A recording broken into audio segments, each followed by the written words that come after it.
எது சரி சூஸ் பண்ணணும் அது அவனுக்கு. ஐயோ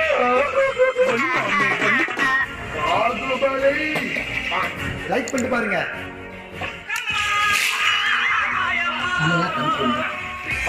லெஃப்டா ரைட்டா? லெஃப்ட். Okay left.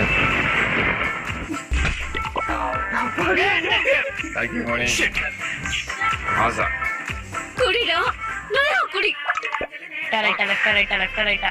அவனை மாட்டாடா என் பம்பர கட்ட மண்டே. நடுவுல தான இருக்குது. நடுவுல போகுது கை இப்ப. யாருக்காரப்ப? இது எவ்வளவு பரவாயில்ல விடு. அப்பதான் ஏன்டா கண்ணு கலங்குது? எனக்கு பிரச்சனை இல்லை, எனக்கு லெமன் பிடிக்கும். எனக்குன்னே வருவீங்களாடா? கடிக்கிற மாதிரி தெரியல. காட்டு ஆகட்டி அந்த வாயில் ஆயிட்டு போயிட்டு போற மூணாவது அதுக்கு முடிவு சரி. ரைட்டு. செம்ம சீனிக்குது இன்னைக்கு. என்ன பங்கு? மாட்டிக்கிட்ட பங்கு.